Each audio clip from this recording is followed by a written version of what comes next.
은혜를 잊지 않는 나라. 은혜를 미안해할 때까지 끝까지 갚는 나라. 바람이 부는 봄날 서울의 어느 병원 창가에서 한 노인이 조용히 하늘을 올려다보고 있었다. 그의 이름은 마르코스 에스테반. 70년 전 아직 겨우 17이던 소녀는 먼 나라 한국에서 총을 들었다. 자신이 지켜야 할 것도 자신이 얻을 것도 없던 전쟁. 그러나 그는 알 수 없는 이끌림에 따라 생애 가장 먼 길을 건넜다. 그는 가난했다. 그의 가족은 매일 끼니를 걱정했다. 하지만 마르코스는 말했다. 그래도 이 손으로 누군가를 지켜줄 수 있다면 그것만으로 나는 충분합니다. 부산항에 도착한 날 그는 보았다. 무너진 건물, 울고 있는 아이들, 총알 자국이 뚫린 벽을 짚고 서 있는 어머니들. 그리고 그는 깨달았다. 나는 옳은 곳에 왔다. 세월은 무심히 흘렀다.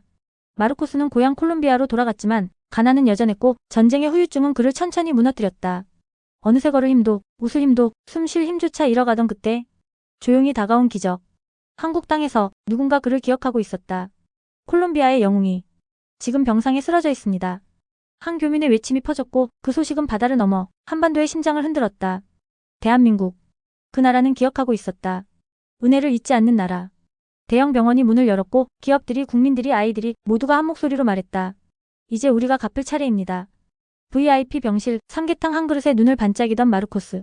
MRI 기계 안에서도 BTS 노래에 어깨를 들썩이던 마르코스. 아이들의 서툰카드에 눈물을 훔치던 마르코스. 그는 그 모든 순간을 가슴에 새기며 속삭였다. 이 나라 사람들은 미안할 때까지 은혜를 갚는구나. 어찌 보면 나도 살고 싶어 여기 왔을 뿐인데 이렇게까지 고마워하다니. 그날 밤 서울의 별빛 아래 노인은 조용히 중얼거렸다. 내 인생이 이렇게 아름답게 끝날 수도 있구나. 한국은 마르코스 에스테반을 잊지 않았다. 그리고 우리는 그의 미소와 눈물 속에서 다시 한번 배운다. 은혜를 잊지 않는다는 것, 그것이 바로 우리가 한국인이라는 증거라는 걸. 콜롬비아 중부의 작은 마을 빌라데 레이바. 1949년 겨울 안데스 산맥에서 불어오는 바람이 마을 골목을 차갑게 훑고 지나갔다. 돌바닥 위로는 염소떼가 지나다닌 흔적이 남아있었고 길모퉁이 작은 빵집에서는 밀가루 냄새가 바람을 타고 퍼졌다. 그 마을 외곽 다 쓰러져가는 진흙집 안에 마르코스 알베르토 가르시아가 살고 있었다. 16살. 하지만 그의 손등은 이미 세상의 모든 무게를 짊어진 듯 거칠었다. 어릴 적 아버지는 커피 가마니를 짊어지고 도시로 다녀오던 길에 죽었다. 지방 마피아 간의 총격에 휘말렸던 것이다. 남겨진 건 갓난아이 동생들과 굶주림뿐이었다. 엄마, 제가 할게요. 아버지가 떠난 다음 날 마르코스는 벽돌 공장으로 걸어갔다. 손바닥은 채 하루도 지나지 않아 갈라지고 피범벅이 됐다. 하지만 겨울이 오고 가뭄이 들자 일자리마저 사라졌다. 밤마다 그는 천장이 뚫린 방 안에서 어머니의 흐느낌을 들으며 잠을 청했다. 그런 어느 날이었다. 마을을 지나던 낡은 군용 트럭 한 대가 덜컹거리며 서더니 확성기를 울렸다. 조국이 부른다. 아시아의 전쟁터로. 지원하면 가족에게 급여 지급. 너희의 손으로 가족을 구하라. 사람들은 웅성거렸다. 아시아가 어디인지도 모르는 그들에게 이건 생존이었다. 마르코스는 그날 밤 어머니가 닭 한 마리를 몰래 팔아 산 빵 조각을 작은 동생들에게 나누어주며 결심했다. 나라도 가야 한다. 내가 아니면 아무도 이 집을 살릴 수 없다. 그는 이튿날 새벽 걸레처럼 낡은 구두를 신고 10km를 걸어 군 모집소로 갔다. 모집소 앞에는 이미 수십 명의 젊은이들이 줄을 서 있었다. 그들 중 몇몇은 아버지보다 더 늙어 보였고 몇몇은 마르코스처럼 소년의 얼굴에 억지로 어른의 표정을 짓고 있었다. 모집관은 마르코스를 내려다보았다. 그리고 고개를 저었다. 내 놈은 아직 어려. 돌아가. 그 말에 마르코스의 입술이 떨렸다. 하지만 가족이 굶고 있어요. 부탁드립니다. 모집관은 냉정했다. 명령이다. 다음. 마르코스는 그대로 뒤로 밀려났다. 손바닥만 한 햇살 조각이 발밑에 떨어졌다.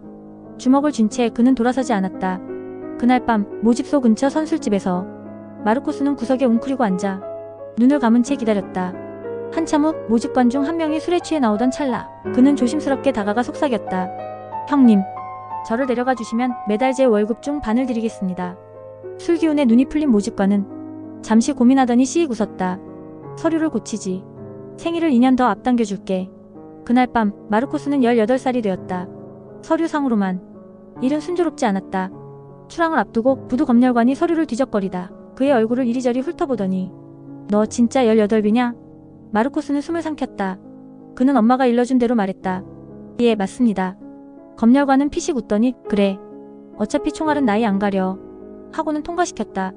그렇게 마르코스는 부서진 배낭 하나 달랑 메고 수백 명의 병사들과 함께 녹슨 수송선에 몸을 실었다. 바다는 거칠었다. 그들은 덜컹거리는 철판 침상 위에서 구토를 견디며 지옥 같은 항해를 시작했다. 출항한 지 이틀째 밤 폭풍이 몰아쳤다. 배가 기우뚱 기울자 수십 명이 그대로 바다로 쓸려나갔다. 마르코스는 달아빠진 배의 선체를 꼭 붙들고 이를 악물었다. 살아남자. 코리아가 어딘지 몰라도 내가 살아서 가야 한다. 그의 손바닥은 다시 피범벅이 되었지만 그 눈빛만은 단단히 굳어 있었다. 몇 주 후 수평선 저편으로 코리아라는 낯선 땅이 보인다고 하였을 때 마르코스는 그저 조용히 기도했다. 하느님, 한 달만이라도 두 달만이라도 살게 해주세요. 지나온 긴 항해에 짠내나는 소년들의 시간. 카르타헤나 항구를 떠난 지 3일째 되는 밤이었다. 카피탄 히메네스 함정 위 17살의 마르코스 에스피노사는 조용히 갑판 모서리에 앉아 있었다. 너무 멀다. 그는 작은 목소리로 중얼거렸다. 끝도 없이 이어지는 바다. 회색빛으로 뒤덮인 하늘. 파도는 끊임없이 배의 옆구리를 때렸고 멀미를 참지 못한 몇몇 병사들은 구토하며 난간에 매달려 있었다. 마르코스도 배에 오를 때까지만 해도 한국이란 곳을 선명히 상상할 수 있을 거라 생각했다. 하지만 지금 그의 머릿속에 떠오르는 건 오직 하나였다. 내가 살아서 돌아갈 수 있을까? 멀리서 누군가 기타를 치기 시작했다. 군용 더플백 속에 몰래 숨겨온 낡은 기타. 짧은 스트로크로 시작된 연주는 서툴렀지만 배안 가득 작은 웃음과 박수를 불러왔다. 항곡해, 미겔. 우릴 울리지만 마라. 미겔은 쑥스러운 얼굴로 라 누베블랑카인 구름을 불렀다. 가사도 제대로 모르면서 중얼중얼 웅얼거리다 끝을 얼버무렸다. 그런데 이상하게도 그 어설픈 노래가 병사들의 가슴에 툭 하고 스며들었다. 그 노래는 집을 떠나온 소년들의 가슴 한구석을 찌릿하게 건드렸다. 누구 하나 제대로 운 적은 없지만 많은 이들이 몰래 눈을 비볐다. 난 돌아가면 꼭 소를 키울 거야. 난 아버지 농장 물려받고 싶다. 갑판 위에서 시작된 작은 꿈들이 밤바다를 메웠다. 그들은 모두 돌아갈 날을 이야기했다. 그러나 속으로는 알고 있었다. 그 돌아갈 날이 모두에게 오는 것은 아니라는 걸. 밤이 깊자 몇몇은 작은 병에 편지를 써넣고 몰래 바다에 던졌다. 물론 그 편지가 어디로 갈 리 없다는 걸 알고 있었다. 하지만 그건 어쩌면 스스로를 위한 의식 같았다. 나는 살아서 돌아가겠다고 누군가에게 약속하는 거야. 그날 밤 마르코스는 종이 한 장을 찢어 이렇게 적었다. 엄마, 아빠, 제가 바다를 건너가요.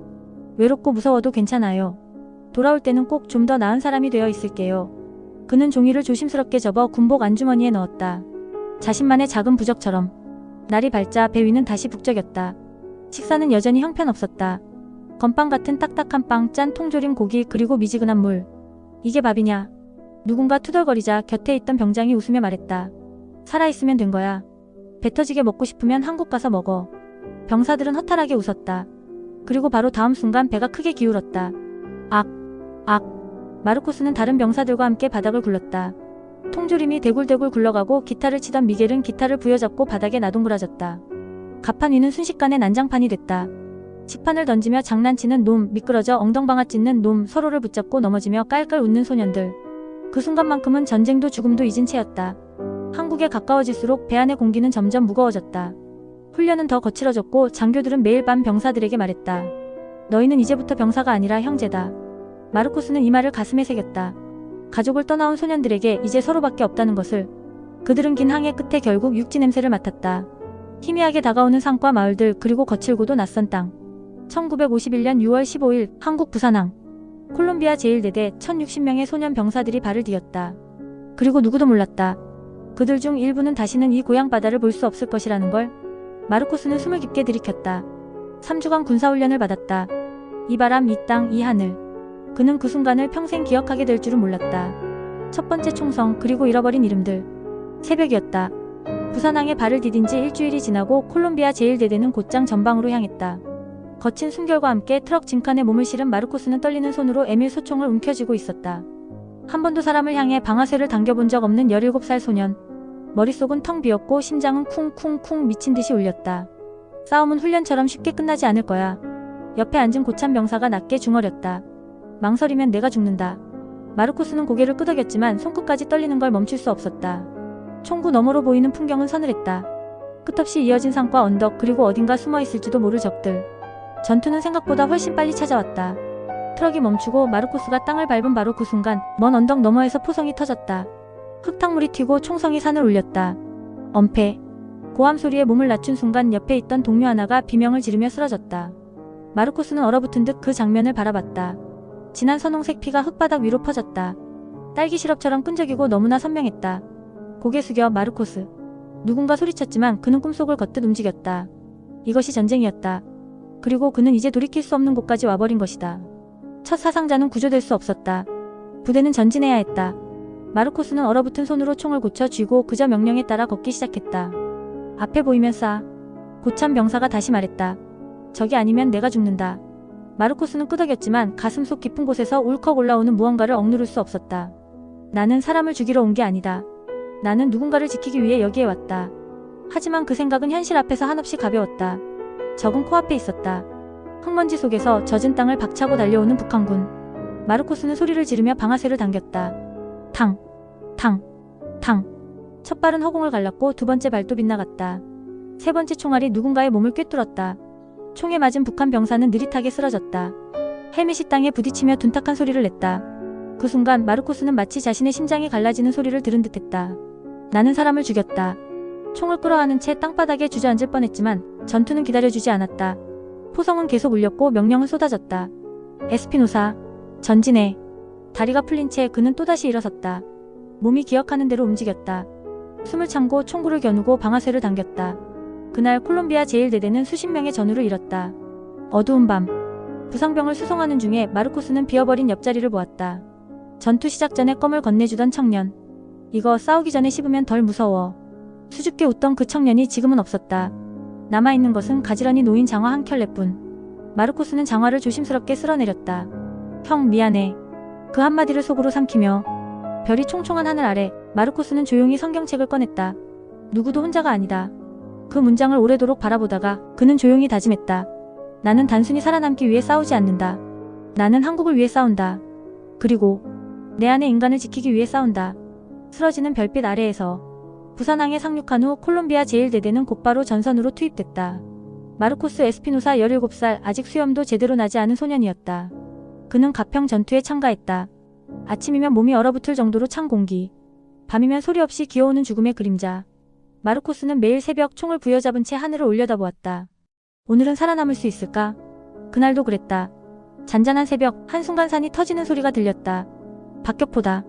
누군가 소리쳤지만 이미 늦었다. 마르코스는 본능적으로 몸을 숙였지만 파편이 그의 옆구리를 강타했다. 순식간에 따뜻한 피가 튀었다. 으윽. 통증은 생각보다 늦게 찾아왔다. 처음에는 감각이 없었다. 다만 옷이 젖어드는 것을 차가워지는 손끝을 느꼈다. 전우들이 달려와 그를 부축했다. 마르코스, 눈 떠. 버텨야 해. 하지만 그의 의식은 사라지는 별빛처럼 점점 희미해져 갔다. 정신을 차렸을 때 그는 야전병원 천막 안에 누워 있었다. 가느다란 철제 침대, 약한 소독약 냄새, 멀리서 들려오는 신음소리. 한국의 겨울은 왜 이렇게 차가운 거야? 그가 중얼거리자 옆자리에 한 미군 병사가 희미하게 웃었다. 이곳은 추위보다 고독이 더 아프지. 마르코스는 그 말을 오래 곱씹었다. 그는 고독했다. 아무도 알아듣지 못하는 언어, 낯선 얼굴들, 그리고 다시는 건강을 되찾을 수 없을지도 모른다는 두려움. 며칠 뒤 그는 고국으로 송환 명령을 받았다. 의사는 짧게 말했다. 당신은 여기서 계속 싸울 수 없습니다. 마르코스는 알았다. 이 말이 너는 이제 전우가 아니야 라는 걸. 눈물은 흘리지 않았다. 그는 이미 바람 속에 묻어버렸다. 부산항으로 돌아오는 길. 겨울바람이 뺨을 때렸다. 그는 절뚝이며 항구에 도착했다. 멀리서 군함 한 척이 그를 기다리고 있었다. 하지만 마르코스는 발걸음을 쉽게 옮기지 못했다. 난 아직 싸울 수 있는데. 아직 이 땅을 떠나기 싫은데. 그가 망설이는 모습을 본 한국인 통역병이 다가와 조심스레 말했다. 형제여. 당신의 희생 우리는 잊지 않을 겁니다. 짧은 한마디였다. 그 짧은 위로에 마르코스는 고개를 끄덕였다. 그는 깊게 숨을 들이쉬고 군함을 향해 걸어갔다. 한 걸음 한 걸음. 콜롬비아로 돌아오는 항해는 더 길고 더 쓸쓸했다. 바다는 여전히 광활했고 그의 상처는 배 안에서도 계속 덧났다. 밤이면 그는 갑판에 나와 혼자 별을 보았다. 한국 땅에서 봤던 그 잿빛 하늘과 닮은 별들. 나는 약속했지. 좀 더 나은 사람이 되어 돌아오겠다고. 그는 주머니 속에서 바다를 건너기 전 적었던 쪽지를 꺼냈다. 조심스레 펼치며 떨리는 손으로 읽었다. 엄마, 아빠. 외롭고 무서워도 괜찮아요. 돌아올 때는 꼭 좀 더 나은 사람이 되어 있을게요. 마르코스는 그 쪽지를 가슴에 꼭 눌렀다. 그리고 다짐했다. 비록 부서진 몸이라도 내가 지켜야 할 것들이 있다면 절대 잊지 않겠다. 카르타헤나 항구가 보이기 시작했다. 그는 다시 살아남은 자로서의 삶을 시작해야 했다. 하지만 누구도 몰랐다. 그가 다시 세월이 흐른 뒤 이잡고 멀었던 나라 대한민국과 또 한 번 이어질 운명이 기다리고 있었다는 것을. 마르코스는 마지막으로 바다를 바라보았다. 그리고 속삭였다. 한국, 나의 다른 고향. 잊혀진 전쟁, 그리고 다시 울리는 작은 종소리. 세월은 누구도 피해가지 않았다. 마르코스 에스피노사의 몸과 마음에도 긴 세월은 깊은 주름을 남겼다. 고국으로 돌아온 뒤 그는 한때 작은 농장을 꾸렸다. 처음에는 손수 땅을 갈고 닭을 키우고 땀 흘려 삶을 일구어냈다. 그렇게 하루하루를 싸우며 살아갔다. 하지만 전장에서 얻은 상처는 겉으로 드러나지 않는 곳까지 깊숙이 파고들었다. 매년 겨울이 되면 그날 가평에 얼어붙은 새벽처럼 마르코스의 옆구리는 칼로 도려내는 듯한 고통을 가져왔다. 의사는 말했다. 노인성 질환입니다. 전쟁 부상 후유증까지 겹쳐서 수술은 어렵습니다. 콜롬비아의 작은 시골 병원은 더 이상 해줄 수 있는 것이 없었다. 약조차 구하기 힘들었고 대형 병원은 아득히 먼 도시 저편의 신기루 같았다. 마르코스는 고통을 껴안은 채 조용히 살아가고 있었다. 그는 아무에게도 말하지 않았다. 나는 한국에서 싸웠다는 그 기억조차 지나간 꿈처럼 마음 한구석에만 고이 숨겨두었다. 그저 살아내는 것. 그것이 마르코스의 남은 인생이었다. 그러던 어느 날이었다. 동네 교회에서 열린 작은 바자회. 마르코스는 꾸깃꾸깃 접은 오래된 한국전 참전 증서와 몇 장의 희미한 흑백 사진을 내놓았다. 그게 뭐예요? 우연히 그곳을 찾은 젊은 교민 리카르도 김이 물었다. 마르코스는 조금 쑥스럽게 웃었다. 젊은 시절 한국이라는 나라에서 잠깐 싸웠던 기억일 뿐이야. 리카르도는 눈을 동그랗게 뜨고 물었다. 한국이요? 대한민국. 그래, 아주 먼 나라였지. 하지만 내게는 두 번째 고향 같아. 마르코스의 눈빛은 멀리 흐려졌다. 그날 새벽 가평의 싸늘한 바람, 동료들의 웃음소리, 그리고 마지막으로 돌아보았던 부산항의 풍경. 모든 것이 되살아났다. 리카르도는 집으로 돌아오는 내내 가슴이 쿵쾅거렸다. 어떻게 이런 분이 여기에? 그는 바로 한인회에 연락을 취했다. 콜롬비아에 아직 한국전 참전 용사가 살아계십니다. 지금 병환으로 고생하고 계세요. 한인회는 즉시 움직였다. 한국 대사관에도 보고가 올라갔고 뉴스 기사로도 소개되기 시작했다. 제목은 이렇게 시작했다. 은혜를 갚을 시간입니다. 한국을 위해 싸운 콜롬비아의 영웅 마르코스 에스피노사 이야기. 소식은 대한민국에 닿았다. 서울의 한 대형 병원, 국내 유수기업, 항공사들까지 모두가 한 목소리로 말했다. 우리가 모십시다. 그렇게 아주 작은 종소리 하나가 대서양을 건너고 태평양을 넘어 한반도까지 울려 퍼졌다. 마르코스는 그때까지도 몰랐다. 자신의 이름이 다시 수많은 사람들의 입에 오르내리고 있다는 것을. 그저 조용히 아침 햇살을 받으며 낡은 의자에 앉아 있었다. 그러던 어느 날 작은 우편함에 반짝이는 봉투 하나가 도착했다. 마르코스 에스피노사님께 대한민국 국민 모두의 마음을 담아. 그는 손끝을 떨며 봉투를 열었다. 그리고 믿을 수 없는 내용을 읽었다. 한국으로 초청합니다. 당신은 우리의 영웅입니다. 이제 우리가 당신을 위해 싸울 차례입니다. 마르코스는 두 눈을 감았다. 그리고 오래된 주머니 속에서 젊은 시절 가슴에 넣었던 쪽지를 꺼냈다. 좀 더 나은 사람이 되어 돌아올게요. 그 쪽지 위에 눈물이 하나 둘 떨어졌다. 한국. 나의 또 다른 고향. 나를 기억해줬구나. 마르코스는 오랜만에 이발을 했다. 거울 속 희끗희끗한 머리카락 사이로 주름진 얼굴이 보였다. 이 얼굴로 다시 한국 땅을 밟게 될 줄이야. 그는 작게 웃으며 셔츠의 단추를 하나하나 정성스럽게 채웠다. 교민회와 대사관 직원들이 그를 태우러 왔다. 허름한 시골길을 지나 공항으로 가는 동안 마르코스는 말없이 창밖만 바라보았다. 초록빛으로 물든 들판, 어릴 적 뛰놀던 강가, 그리고 기억 저편에 눈 쌓인 한국의 언덕들. 공항에는 깜짝 놀랄만한 장면이 펼쳐져 있었다. 콜롬비아 현지 한인들, 젊은 청년단, 심지어 교민 자녀들까지 손에 태극기와 콜롬비아 국기를 들고 나와 있었다. 마르코스 할아버지 감사합니다. 한 어린 소녀가 서툰 스페인어로 그를 향해 외쳤다. 마르코스는 순간 눈을 감았다. 그 작은 외침이 얼어붙었던 그의 마음 한편을 따스하게 녹였다. 비행기는 특별한 배려를 받았다. 대한항공과 아시아나항공이 공동으로 항공권을 지원했고 탑승 전에는 캡틴이 직접 나와 마르코스에게 거수 경례를 했다. 영웅이십니다. 오늘 이 비행기의 가장 소중한 손님입니다. 마르코스는 몸을 곧게 세우고 떨리는 손으로 답례했다. 눈가에는 벌써 눈물이 고였다. 비행기가 활주로를 달리기 시작했을 때 마르코스는 조용히 혼잣말을 중얼거렸다. 돌아가는구나. 나의 또 다른 고향으로. 비행 내내 승무원들은 그의 곁을 지켰다. 콜롬비아 커피를 내어오고 따뜻한 담요를 덮어주며 누구보다 정중하게 그를 모셨다. 창밖으로 펼쳐진 구름 바다를 보며 마르코스는 젊은 시절의 자신을 떠올렸다. 한국으로 가는 첫 항해, 거친 파도 속에서도 두려움 대신 가슴이 뛰었던 그때, 그리고 이제 늙고 병든 몸으로 다시 한국을 향하는 지금. 시간은 많이 흘렀지만 그가 품고 있던 한국이라는 두 글자는 단 한 번도 빛을 잃은 적이 없었다. 인천국제공항에 비행기가 착륙하던 순간 탑승객들은 자발적으로 기립박수를 쳤다. 비행기 문이 열리고 마르코스가 조심스럽게 걸어 나왔을 때 그를 맞이한 것은 국방부 장관, 보훈처장, 그리고 수많은 시민들이었다. 그들은 손에 감사합니다, 영웅을 환영합니다 라는 팻말을 들고 있었다. 군악대는 조심스레 아리랑을 연주했다. 서툴지만 뜨거운 콜롬비아 국기와 한국 국기가 나란히 휘날렸다.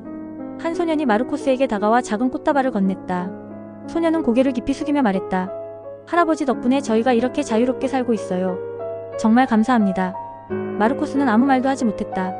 그저 두 손으로 소년의 머리를 쓰다듬으며 주름진 손끝으로 감사를 전했다. 그의 눈에서는 끊임없이 눈물이 흘러내렸다.